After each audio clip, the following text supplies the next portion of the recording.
Hey guys, welcome to episode 2. I hope you enjoyed the first episode, and even if you didn't, thanks for watching.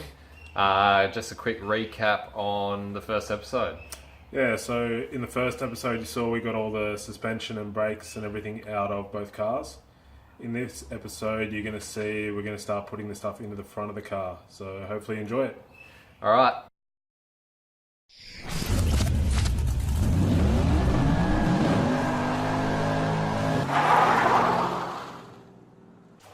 Alright guys, so we've decided we're going to just get this engine out straight away from the Mk3 so that we can clear it out, we can get to the subframe, that way we can get the sway bar out and without having to worry about holding the engine up or anything like that. And again, this car's just going to go, well, the shell will probably go to scrap. So we're going to take the front end off, we're going to have to drop the fluid from the radiator, so yeah, we'll start pulling the front end off, drop the radiator fluid. We're not going to bother about dropping the oil just yet because the engine's still going to be staying upright, sitting around for a bit, so that's okay. There's no power steering fluid and there's no aircon because we deleted that, so we can just pull the front end straight off and should be good to go.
Alright, so we went really good there. I think we got the engine out in about 40 minutes. Yeah, about 40 minutes. Engine, gearbox, the whole lot out. We dropped the fluid, pulled all the loom out, and then we were able to get the engine out. Fuel lines came off, shift linkages, clutch master cylinder. Just all the wiring after that. The rest of the wiring. Pretty simple because we didn't, as we said before, we didn't have any of the aircon, No fans. no power steering. Yeah, so it was pretty simple. All came out nice and easily. So yeah, as we thought before, this engine mount here is different to the Mk2 one. So we're going to have to work something out there for now. It just probably means that we're not going to be able to swap the subframe over until we have the new engine in. But for now, we'll be able to swap over the lower control arms, the hubs, the sway bar, just pretty much everything except for the subframe. So yeah, we'll see how we go with that. But for now, we're just going to take the subframe off so we can get this sway bar out. And get the tie rods off. And then we'll keep the brake booster and master for that. And I think that's about it really. So now we'll probably get stuck into putting everything into the Mk2.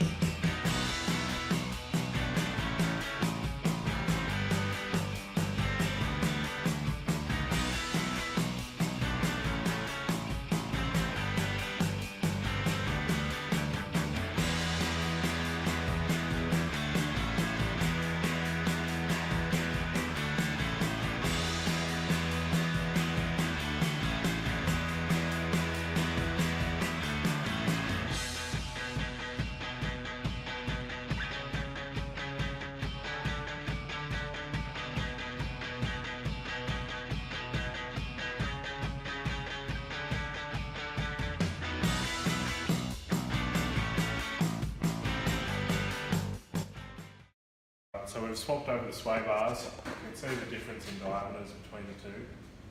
So for anyone that doesn't know what they actually do, it just stops the car from tilting side by side as you go around the corner.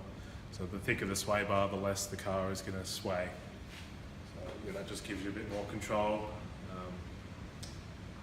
So what did we have to do to fit these sway bars? Yeah, so it was a bit of a pain. We had to drop the subframe so we could slide the old sway bar out the back.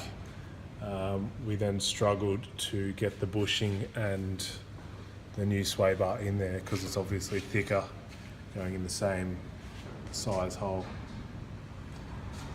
So we're now just about to put the lower control arms back in, and then we can start fitting up the drive shafts and the hubs and the coilovers. See how they go. Very good. Alright guys, we're just finishing up with these tie rods. Crap job, really crap job. These are straight off the VR6, and compared to the ones on the ground just there, which are from the Mk2, these ones are about 30mm difference. So yeah, we need to use these to match in with the hubs off the VR6, which will be going on here very shortly. Yeah, really fiddly job. Can't really get in there, and using a shifter to do everything up, it's quite difficult with the brake lines in the way. But we're almost done, and then we can get the lower control arms on, drive shafts in, and then put the hubs and coilovers in. So, pretty cool.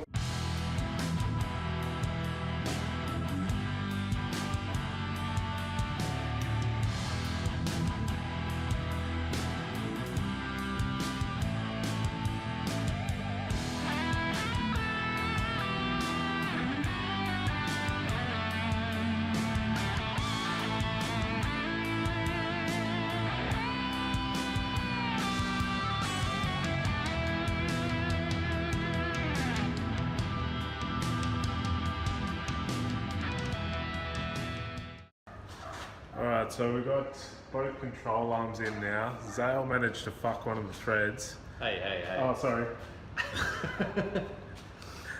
No, we fucked one of the threads for the lower control arm, but Zale's managed to... So we tapped and used the tap and die set, fixed up the thread on the bolt and in the bottom of the car.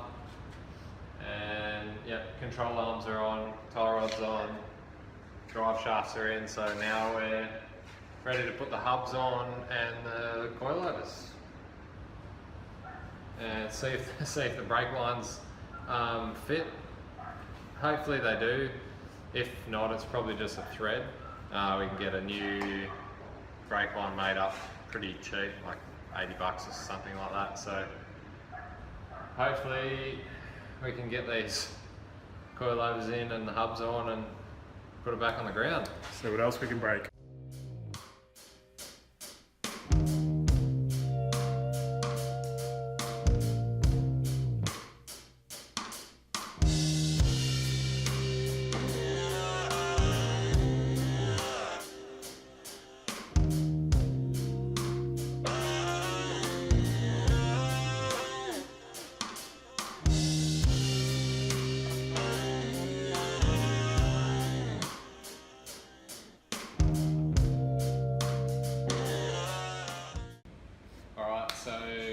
Finished up now, hubs back on, full 5-star, coilovers in and done up at the strut top.